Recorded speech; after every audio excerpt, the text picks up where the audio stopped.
How you doing? I'm Jeff with Jeff's Lawn Landscaping. I live here in Indianapolis, Indiana, and I just wanted to get on here and talk a little bit. I'm actually putting a little bit later one on.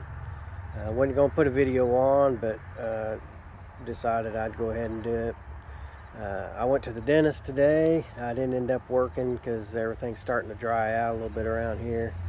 I think I'll be able to get back mowing a little bit, but it might just be like every other week, here and there. So the jobs I was supposed to do today was pretty much brown, so I just decided to take the day off and go to the dentist.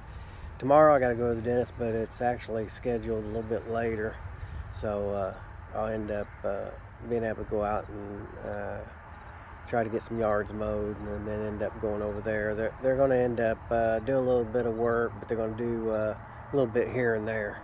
It's going to take a little while, but just thought I'd get on here and talk a little bit about if you was wanting to get started in the lawn business. So I was wanting to show, this is my truck here. You may have already seen it. And then I've got the back.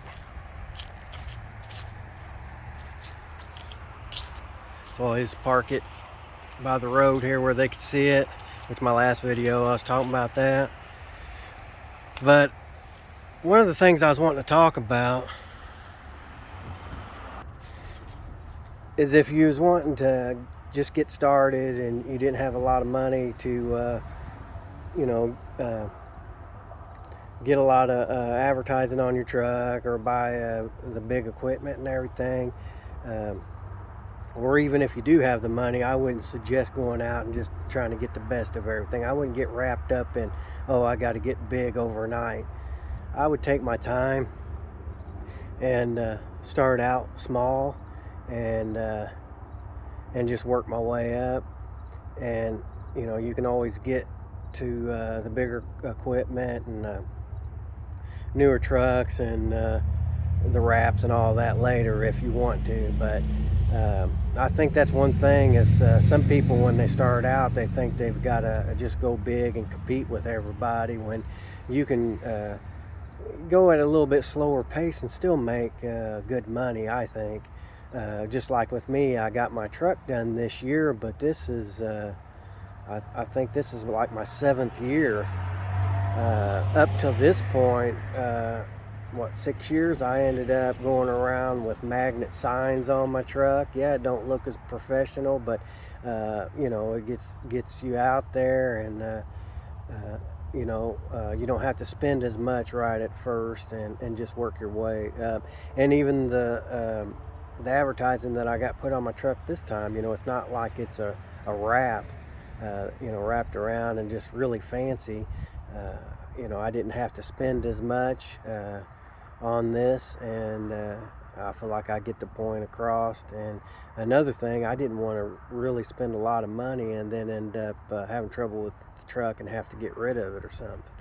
But yeah, like I said, I wouldn't get wrapped up in trying to go big, especially overnight.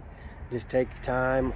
What I always try to do, and I start from the beginning, I started out with cheaper equipment and everything, and I always kind of liked it, thinking that I was going around with the cheaper stuff and still making good money, where some of these other people going out with the fancy expensive stuff and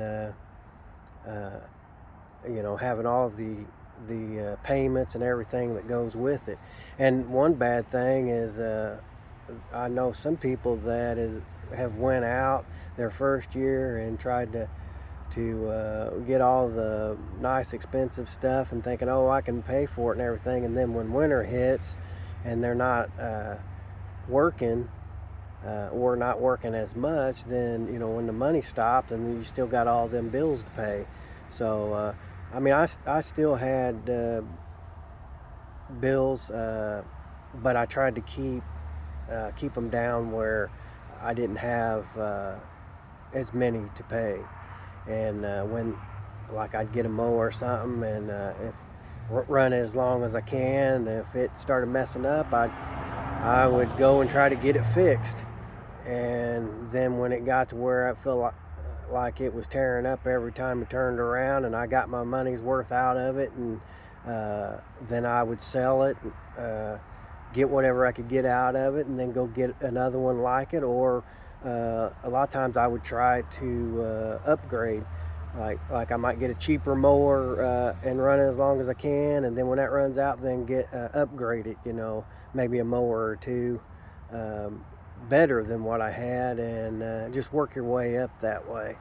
And to me, I don't feel like you have to have the best mower out there, as long as the blades are sharp and it's turning and cutting good, and it's dependable, and the customer's happy, and you're making money. That's all that matters. You don't have to have the best. Now you get to where you're making good money and can afford more, then maybe you could try to get some of the better top of the line stuff, where maybe it'll last longer. And sometimes you might be paying for the name. It may not even be lasting any longer, but I would at least wait till I got to making really good money before I started doing that. And even then, I don't have a covered trailer. I just got just my regular trailer. It's just a small one, put my mowers on, but it's all I need. I don't have to have a covered trailer with my name all over it and everything. I've got it on my truck, and I'm not saying anything's wrong with having that stuff, but if I was starting out, I wouldn't get such a hurry to get there overnight. Like I said, it'd be over time. But yeah, I just wanted to get on here and talk a little bit about that, and I'd appreciate if you go back and check out some of my other videos and like and subscribe. Thank you.